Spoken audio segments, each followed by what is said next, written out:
جہانگیر اور اکبر کے دور میں اہل تشیع نے بہت اثر و رسوخ حاصل کرنے کی کوشش کی۔ نور جہاں نے جہانگیر سے نکاح کے بعد دربار میں بہت رسوخ حاصل کر لیا۔ یاد رکھیں، آپ کو جتنی بھی سادات بزرگوں کی گدیوں کے شیعہ جانشین ملیں گے، اگر اس کو کریدا جائے تو یہ کسی شیعہ عورت کی وجہ سے ہوگا۔ ایک خاندان میں عورت آئی اور اس نے سارے خاندان کو گمراہ کر دیا، اور یہ شیعہ عورتوں کی خاصیت ہے۔ حضرت جلال الدین بخاری رحمۃ اللہ علیہ، حضرت بہاؤالدین زکریا ملتانی رحمۃ اللہ علیہ، حضرت یوسف شاہ گردیز رحمۃ اللہ علیہ سب اونچے درجے کے مشائخ ہیں اور اہل سنت والجماعت کے مشائخ ہیں، لیکن اولاد جو ہے وہ شیعہ ہے۔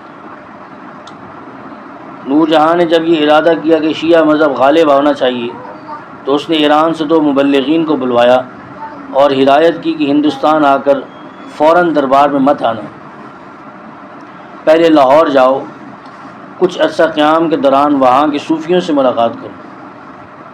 صوفی چونکہ علم و مناظرہ سے زیادہ آگاہ نہیں ہوتے اور وہ حسن ظن سے اور محبت سے کام لیتے، اس لیے تم ان سے بات کرنا، وہ آہستہ آہستہ تمہاری باتوں میں آ جائیں گے، اور اس طرح عوام الناس میں یہ تاثر پیدا ہوگا کہ فلاں بزرگ بھی ان علماء سے محبت کرتے ہیں۔ اسی طرح دہلی میں اور آخر میں آگرہ آنا، تب بادشاہ تک بھی خبر پہنچ چکی ہوگی اور میں بادشاہ سے تمہاری ملاقات کرا دوں گی۔ وہ دونوں عالم سب سے پہلے لاہور آئے اور مشہور صوفی بزرگ حضرت میاں میر رحمۃ اللہ علیہ کے پاس حاضری دی۔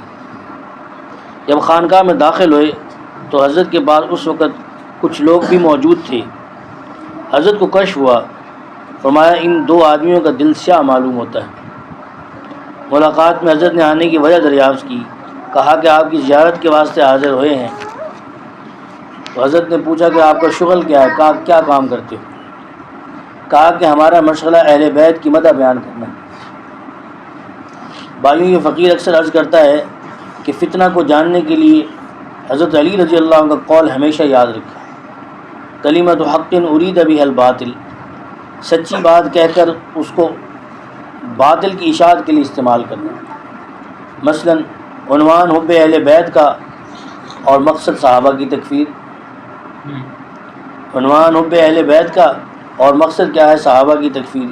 اسی طرح عنوان اتباع قرآن کا حسبنا کتاب اللہ اور مدعا حدیث رسول کا انکار۔ حدیث کا عنوان قائم کر کے فقہا کی دانش پر حملہ یلغار کرنا۔ اہل سنت کے مقابلے میں جتنے بھی گروہ ہیں ان کو اہل ہوا کہا گیا ہے، یعنی اس کی وجہ کیا ہے کہ بات صحیح کر رہے ہیں، عنوان صحیح ہے لیکن مقصد غلط ہے۔ عنوان اہل بیت کی محبت لیکن صحابہ پر تبرہ۔ عنوان دیا کہ ہمیں کتاب اللہ کافی ہے، قرآن حدیث، ہمیں قرآن حدیث کافی ہے، لیکن اس ضمن میں صحابہ کا بھی انکار ہو رہا ہے، ان کی بے ادبی بھی ہو رہی، اور اسی ضمن میں تمام فقہا کا بھی انکار ہو رہا ہے۔ تو حضرت میاں میر رحمۃ اللہ علیہ نے فرمایا کہ اہل بیت کی مدح ہو تو سنی کا ایمان بڑھتا ہے۔ ان علماء نے فضائل بیان کیے اور آخر میں یہ کہا، حضرت حسین کو اللہ تعالیٰ نے اتنی مقبولیت عطا فرمائی تھی کہ ان کے مزار مبارک کے 40 میل کے دائرے میں جو بھی دفن ہوگا وہ بخشا جائے گا۔ حضرت میاں میر رحمۃ اللہ نے سن کر فرمایا، اللہ تعالیٰ کی رحمت کو 40 میل میں بند کیوں کرتے ہو؟ اس کی رحمت تو بہت وسیع ہے۔ یعنی یہ مطلب تھا ان کے کہنے کا کہ اہل بیت کی وجہ سے، حضرت حسین کی وجہ سے اللہ ساری کائنات کو بھی بخش سکتے ہیں۔ پھر حضرت رحمۃ اللہ نے فرمایا کہ یہ تو آپ نے حضرت حسین کی فضیلت بیان کی ہے، ان کے نانا کے بارے میں آپ کا کیا خیال ہے؟ اور ان کے بارے میں کیا خیال ہے جو 1 گز کے فاصلے پہ ان کے ساتھ ہیں، سوئے ہوئے ہیں؟ ویسے تو آپ اہل بیت کی مدح بیان کر رہے ہیں، لیکن فرمایا کہ آپ نے کہا کہ حضرت حسین کے 40 میل کے فاصلے پہ جو دفن ہوگا وہ بخشا جائے گا۔